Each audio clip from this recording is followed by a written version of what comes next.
Կառավարությունից հայտնում են, որ Ադրբեջանից Վրաստանի տարածքով Հայաստան է ժամանել նավթամթերքով բեռնված գնացքը, խոսքը 22 վագոն ադրբեջանական բենզինի մասին է։ Վրաստանը մինչ այս պատրաստակամություն էր հայտնել իր տարածքով Ադրբեջանից Հայաստան նավթամթերքի առաջին փոխադրումը անվճար իրականացնել։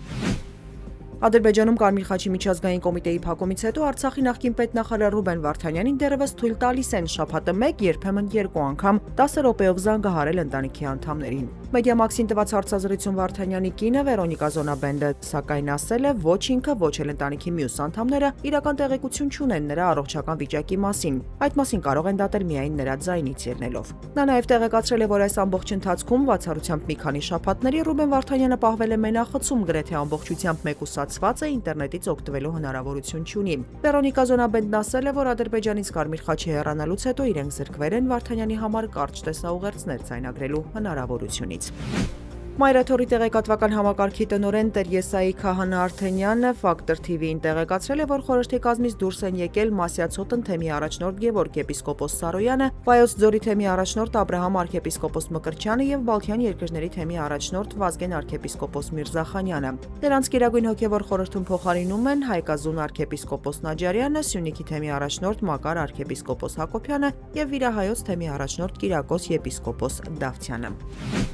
Հյուրականի Սուրբ Հովանես եկեղեցու հոգևոր հովիվ Տեր Վրդանես Քահանա Բաղալյանի վիճակում վիրահատությունից հետո դինամիկա չկա, հայտնել է նրա կինը Լիանա Պարոնիկյանը։ Նա հավելել է, որ պետք է սպասեն, մինչև քրիտիկական վիճակն անցնի։ Տեր Վրդանեսին տեսակցած Տեր Սարգիս Քահանա Սարգսյանն էլ տեղեկացրել է, որ 2 օրից արդեն նրան դուրս կգրեն ինտենսիվ թերապիայի բաժանմունքից։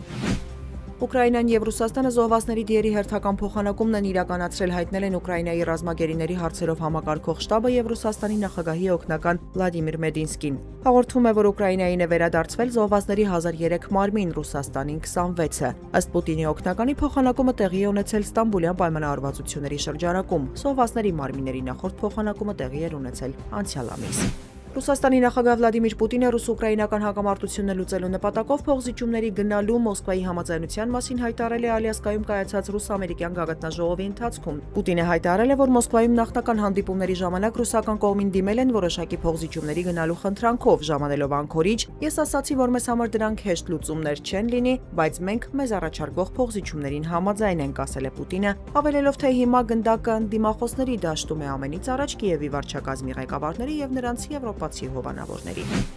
Հունգարիայի վարչապետ Վիկտոր Օրբանը հայտարարել է, որ Եվրամիության գագաթնաժողովում Ուկրաինային 90 միլիարդ եվրոյի չափով անտոկոս վարկ տրամադրելու որոշումը Եվրոպային մոտեցնում է պատերազմի։ Ըստ նրա սա դիտվում է որպես վարկ, բայց ուկրաինացիները երբեք չեն կարողանա այն վերադարձնել, ուստի դա ըստ էության գումարի կորուստ է։ Օրբանը նաև զգուշացրել է նրանք, ովքեր կանգնած են այս վարկի հետևում, կստանձնեն պատասխանատվությունը եւ դրա ֆինանսական հետևանքները։ Եվրամիության առաջնորդները չէին կարողացել համաձայնության գալ ռուսական սառեցված ակտիվների հաշվին Ուկրաինային օգնություն տրամադրելու հարցում, փոխարենը որոշվել է 90 միլիարդ եվրոյի վարկ հատկացնել սեփական բյուջետային միջոցներից։